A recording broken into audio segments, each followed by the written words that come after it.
some breaking news just coming to me now.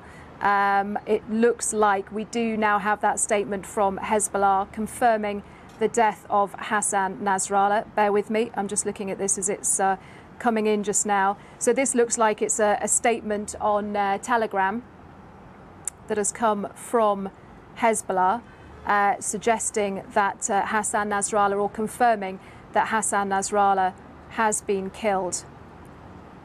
So that is the latest that we're hearing from them. As we said, the Israeli Defense Forces said this morning that they had killed Hassan Nasrallah. But we are hearing now from Hezbollah, confirmation from Hezbollah. They are saying that Hassan Nasrallah, a significant moment, they say, was killed in that airstrike here in southern Beirut last night.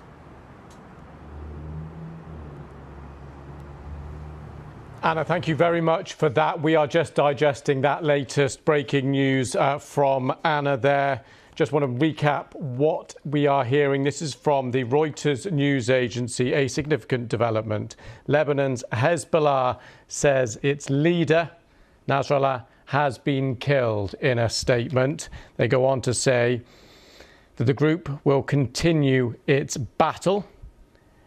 And just repeating that Lebanon's Hezbollah says its leader, Hassan Nasrallah, has been killed.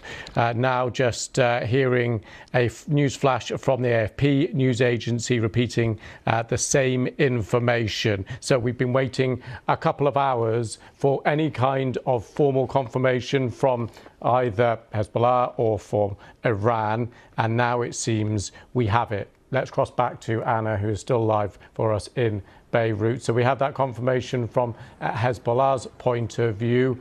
What does this mean, Anna?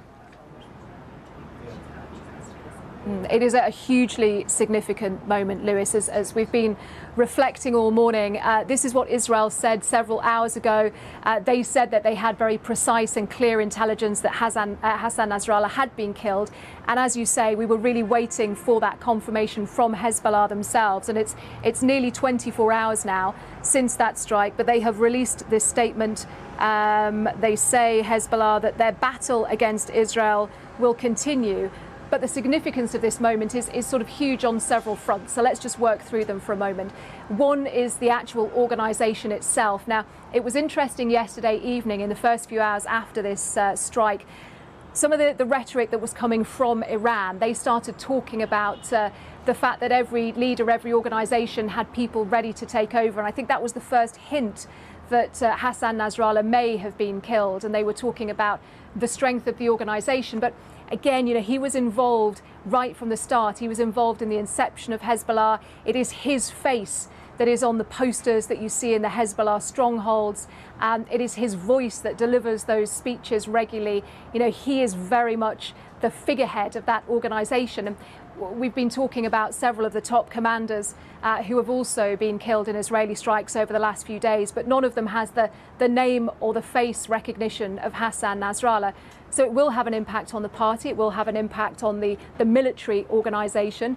Hezbollah is, of course, a proscribed terrorist organisation. It's important to remember among various governments around the world, but also a political party as well here in Lebanon. So it will be interesting to see the impact it has on Hezbollah, but also in terms of potential response, because he is a significant figure here in the Middle East in that axis of resistance, the Iranian axis of resistance that brings in Hamas, Hezbollah, the Houthis in Yemen, Iranian-backed militias in places like Iraq and Syria.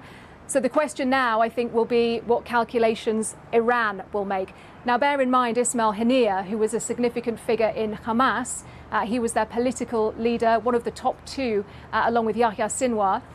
He was also killed Israel didn't claim the strike, but he was killed, Ismail Haniyeh, a few weeks ago. And there hasn't yet been what you would describe as a formal significant response to that. So I think what will now be happening, certainly in Tehran, is they will be taking stock and they will be considering what they want to do and say in response to what is, Lewis, as we were saying, a very significant moment. This large strike, which we saw and heard in the southern suburbs of Beirut last night, which we know has now killed the leader of Hezbollah, Hassan Nasrallah. I just want to bring you, if I may, Lewis, just a couple of lines from that statement that Hezbollah have released. They talk about Hassan Nasrallah, in their words, moving. They say he has moved to the side of the Lord and to his pleasure as a great martyr, a heroic, bold, brave, wise, insightful and faithful leader. They say that he has joined his great immortal martyr comrades whose path he led for nearly 30 years. They also talk about the continuation of Hezbollah and of Hezbollah's mission, that they say to support Gaza and Palestine, to defend Lebanon and its steadfast and honourable people. It is a long statement. That is just a flavour of it. Of course, that is very much Hezbollah's vision of Hassan Nasrallah.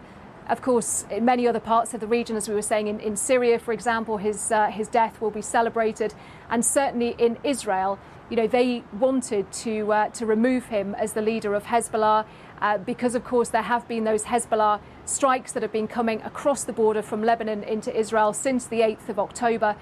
They wanted to move Israelis back into that northern part of the country, and they will certainly see this as a victory for Israel, as something that will strengthen Israeli security, and they will see it, I think, as a very successful military mission. So just confirming there, Lewis, that news that we've been talking about and waiting for the last few hours, Hezbollah have now confirmed the death of their leader, Hassan Nasrallah, in that Israeli strike here in Beirut last night. Anna, thank you very much for that for the moment.